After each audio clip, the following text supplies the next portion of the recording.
జయశరత్ గారు good morning. Good morning Srikanth గారు. జయశరత్ గారు, రాజ్యాంగాన్ని ముందు పెట్టి ఈరోజు చర్చలు చేస్తున్నాం. అదే రాజ్యాంగాన్ని ముందు పెట్టి కాంగ్రెస్ పార్టీ ఫిరాయింపుల చట్టాన్ని తీసుకొచ్చింది. బట్ దాని విషయంలోనే చర్చ జరుగుతోంది. స్పీకర్ చైర్ విషయంలో ఒక చర్చ జరుగుతోంది. స్పీకర్ డిస్క్లోజ్ చేసేసారు దీన్ని. సో మా దగ్గర ఎవిడెన్స్లు ఏమి లేవు, నిరాధారం బీఆర్ఎస్ పార్టీ చేసినటువంటి పిటిషన్ అని చెప్పేసి. సో 5 ఎమ్మెల్యేలకు మాకు సంబంధం లేదు, వాళ్ళు బీఆర్ఎస్ పార్టీ ఎమ్మెల్యేలు. ఎవిడెన్స్ ఏంటంటే వాళ్ళకి వచ్చేటువంటి జీతాల్లో పార్టీ ఫండ్ కట్ అవుతుంది. బీఆర్ఎస్ పార్టీ ఇప్పటివరకు అధికారికంగా వేటు వేయలేదు, సస్పెండ్ చేయలేదు, విప్పు జారీ చేయలేదు. పార్టీ వ్యతిరేక కార్యక్రమాలకు పాల్పడుతున్నారని కవిత మీద వేసినటువంటి వేటు వేయలేదు.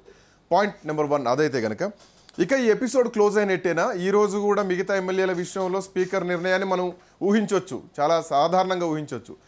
తెలంగాణలో బై ఎలక్షన్ వస్తే కేవలం ఖైరతాబాద్ నియోజకవర్గానికే వచ్చేటువంటి అవకాశాలు ఉన్నాయా? అప్పటికి కూడా స్పీకర్ నిర్ణయం ఇదే విధంగా ఉంటే ఇక అంతకు మించినటువంటి వ్యవస్థను మనం దేశంలో ఇంకా చూడాల్సినటువంటి అవసరం లేదేమో. ఎట్లా చూస్తున్నారు జయశరత్ గారు? శ్రీకాంత్ గారు, మీకు రాజు న్యూస్ ప్రేక్షకులకు అక్కడ ప్యానెల్ అందరికి కూడా నమస్కారం అండి. మీరు ఇంతకుముందు వాటన్నారు హాస్యాస్పదం అని, ఇంకా పెద్ద పదం ఏదైనా ఉంటే కూడా వాడచ్చు. జోక్ అక్కడ ఉన్న ప్యానెల్ మెంబర్ల కాంగ్రెస్ పార్టీ వ్యక్తి కూడా తెలిసింది, లేదా ఇతరులకు కూడా తెలిసింది. ఇది సరైనటువంటి పద్ధతి కాదు, ఇది ఘోరమైనటువంటి నిర్ణయం. రాజ్యాంగాన్ని అడ్డగోలుగా నడిబార్లు హత్య చేసిందని కూడా మనం మాట్లాడుకో, తప్పేం లేదు ఈ విషయంలో. అది టీఆర్ఎస్ చేసినా తప్పు పట్టినాం, ఈ రోజు కాంగ్రెస్ పార్టీ చేసినా కూడా తప్పు పడతా ఉన్నాం. అయితే బీజేపీ కూడా అది కాదండి, కర్ణాటకలో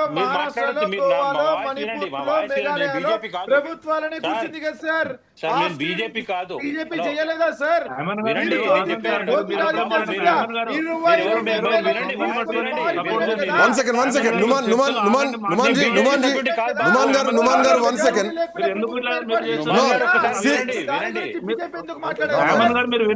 నుమాన్ గారు ఒక్క నిమిషం.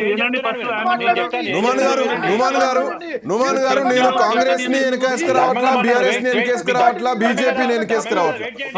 నుమాన్ గారు 1 second, let him talk. Numan గారు no please don't disturb them. Party వాళ్ళకి ఓపిక ఉండాలి, వినే ఓపిక కూడా లేకపోతే చర్చకి ఎందుకు వస్తారండి? ఉండాలి. నేను ఒకటే చెప్పినా, నేను ఆ పాయింట్ ఒకటే చెప్పినా. ఇది తెలంగాణలో ఒక హాస్యాస్పదమైనటువంటి ఎపిసోడ్ నడుస్తోంది. పార్టీ ఫిరాయింపులు అనేది జనాలకు తెలుసు. మా ఎమ్మెల్యే ఏ పార్టీలో ఉన్నాడనే జనాలకు తెలుసు. వచ్చే పోయే ఫ్లెక్సీలు కట్అవుట్లలో ఎవరి ఫోటోలు ఉంటున్నాయో తెలుసు, వాళ్ళు ఎవరితో పనిచేస్తున్నారో తెలుసు. కాంగ్రెస్ పార్టీలో చేరినటువంటి 10 మంది. 1 second let me talk. Numanji 1 second. నేను కార్యకర్తల మనోభావాన్ని విన్నా. నేను 2 సంవత్సరాల నుంచి కార్యకర్తలు station 1 second please don't stop me. ఏమంటున్నా, పార్టీ మారినటువంటి ఎమ్మెల్యేలు మారలేదని చెప్పేసి ఈరోజు స్పీకర్ ఇస్తున్నారు. టెక్నికల్గా పేపర్ల వైజ్గా మీరు డిక్లేర్ చేస్తున్నారు. ఓకే, జనాలను పిచ్చోళ్ళని చేయదు, జనాలు పిచ్చోళ్ళు కాదు. ఓకే, అక్కడ కార్యకర్తలు కాంగ్రెస్ పార్టీ 10 ఏళ్ళు జెండా మోస్తే మాకు అవకాశం వస్తుంది, ఓ గ్రంథాలయ చైర్మన్ వస్తుంది, మాకేదో చిన్న పోస్ట్ వస్తుంది అని చెప్పేసి వాళ్ళు ఎదురు చూస్తూ ఈ ఎమ్మెల్యే వచ్చి తీసుకొచ్చి ఇంట్లోకి వస్తే వాళ్ళు ఒక్కరే రారు కదా, పెద్ద బలగం వస్తుంది, ఒక మంద దిగుతారు. అట్లాంటి మందలో పదవులు వాళ్ళకు పోతాయి. 10 ఏళ్ళు జెండా మోసిన నా పరిస్థితి ఏంది అన్నది కాంగ్రెస్ కార్యకర్త నాతో 2 సంవత్సరాల నుంచి కొట్లాడుతున్నారు, మాట్లాడుతున్నారు. ఏం చేయలేని పరిస్థితి. లేదంటే మళ్ళీ తొక్కేస్తారు. అది ఎందుకు సార్? అంతకుముందు వాళ్ళ చేతిలో ఓడిపోయిన వాళ్ళు ఆ నియోజకవర్గాల్లో లేరు. This the fact. లేరు ఆ నియోజకవర్గాల్లో. చెప్పండి, ఎవరెవరు ఆ నియోజకవర్గాల్లో యాక్టివ్గా ఉన్నారు? హాస్యాస్పదం చేస్తున్నారు ప్రజాస్వామ్యాన్ని, రాజ్యాంగాన్ని, పార్టీ ఫిరాయింపులు. జయశరత్ గారు ప్లీజ్ కంటిన్యూ. విషయం ఏంటంటే, ఆ సోదరుడు తప్పుగా అర్థం చేసుకుంటూ, అది బీజేపీ చేసినా, కాంగ్రెస్ చేసినా, బీఆర్ఎస్ చేసినా అది ఘోరమైన తప్పు. దేశవ్యాప్తంగా బీజేపీ చేస్తుంది. అంతకుముందు కాంగ్రెస్ పార్టీ చేసింది. ప్రభుత్వాలను కూలదోయడం, మార్చుకోవడం, ఈ రాష్ట్రంలో ఎన్టీఆర్ దగ్గర నుంచి అందరిని గద్దె దింపడం చేసింది. అది ఎక్కడో ఒక దగ్గర ఫుల్ స్టాప్ పడుతుందని మనం అందరం ఆశిస్తున్నాం. పగ్గాలు మారాలి, ఒక వ్యవస్థ పటిష్టంగా ఉండాలి. ఎగ్జాక్ట్లీ నేను కూడా అనేది అదే.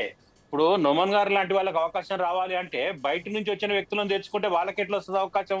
అది మనం అడుగుతున్నాం. అదే విషయాన్ని మీరు ఇంతసేపు చెప్పింది కూడా అదే పాయింట్. ఆ విషయాన్ని ఆయన గుర్తించకుండా పార్టీని డిఫెండ్ చేసుకోవడానికి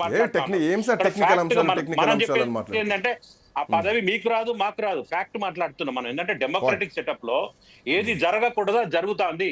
అది జరిగిన ప్రతిసారి ఖండించాలి. అది బీజేపీ హయాంలో జరిగితే ఖండించాలి, కాంగ్రెస్ హయాంలో ఖండించాలి, లేకపోతే బీఆర్ఎస్ హయాంలో చేసినప్పుడు ఖండించాల్సిన అవసరం ఉంటది. అదే చేస్తున్నాం ఇక్కడ మనం. ఒక్క విషయం ఏంటంటే యావత్ తెలంగాణ ప్రజానికానికి తెలుసు వాళ్ళు ఏ పార్టీలో ఉన్నటువంటి విషయము. మొన్న వాళ్ళు సర్పంచ్ ఎన్నికలలో ఏ పార్టీ బలపరిచిన అభ్యర్థులకు వాళ్ళు మద్దతు ఇచ్చారో కూడా తెలుసు. బహిరంగ వేదికల మీద వాళ్ళు ఎక్కడ పాల్గొంటా ఉన్నారో తెలుసు. ముఖ్యమంత్రి సభలలో ఏ కండవ వేసి పాల్గొంటున్నారో తెలుసు. మీరు ఒక చిన్న టెక్నికాలిటీ అని అన్నారు. టెక్నికాలిటీ విషయానికి వచ్చినా అని చెప్పిండ్రు. అంటే యాక్చువల్గా దీనికంటే ముందు నేను చెప్తాను. అంటే 2004 నుంచి రాజశేఖర రెడ్డి గారికి ప్రభుత్వం ఉన్నంత సమయంలో టిఆర్ఎస్ పార్టీ నుంచి ఒక 10 మంది ఎమ్మెల్యేలు లాక్కున్నారు. జగ్గారెడ్డి, మందడి సత్యాన్ రెడ్డి, దుగ్గ్యాల శ్రీనివాసరావు, బండారు శారారాణి, ఖమ్మంపాటి లక్ష్మారెడ్డి, ఇట్లాంటి జగ్గారెడ్డి వీళ్ళందరూ లాక్కునే ప్రయత్నం చేసుకున్నారు. ఆ రోజు తెలంగాణ సమాజం అంతా ఇది సరైనది కాదు, తెలంగాణ వాదాన్ని అణచివేయడానికి, ఒక వాదాన్ని అణచివేయడానికి ఎమ్మెల్యేలు లాక్కొని బలహీనపరిచే విధానం సరైనది కాదు అని అనుకున్నారు. పోనీ తర్వాత బీఆర్ఎస్ పార్టీ వచ్చిన తర్వాత అంటే కాంగ్రెస్ చేసిన తప్పిదాన్ని బీఆర్ఎస్ పార్టీ సరిదిద్దుతుంది అని భావించినాం. వాళ్ళు ఏం చేశారు, ఇంకో అడుగు ముందుకేసి ఇట్లా కేవలం కండువాలు కప్పి వదిలేయకుండా విలీనానికి కావాల్సినంత మంది ఎమ్మెల్యేలను జమ చేసుకుని ఒక చట్ట ప్రకారం విలీనం చేసుకున్నారు. అది కూడా తప్పే. ఎందుకు మనం ఏమంటున్నాం, ఒక ప్రతిపక్షాన్ని అనేటువంటి ఉండాలి. రాజ్యాంగంలో చట్టంలో చట్టంలో ఉన్న అవకాశం ఉంది కావచ్చు విలీనం చేసుకోవడానికి. ఆ రోజేమో వాళ్ళు విలీనం చేసుకోకుండా లాస్ట్ వరకు నుంచి చివరి ఎన్నికల ముందు వాళ్ళను డిస్క్వాలిఫై చేసిండ్రు రాజశేఖర రెడ్డి ప్రభుత్వం. తర్వాత వీళ్ళు విలీనం అనేటువంటి దానికి తీసుకొచ్చారు. పోనీ ఇప్పుడు కాంగ్రెస్ సఫర్ అయింది కదా, ఒకసారి కాంగ్రెస్ చేసింది, ఇంకోసారి బీఆర్ఎస్ చేసింది.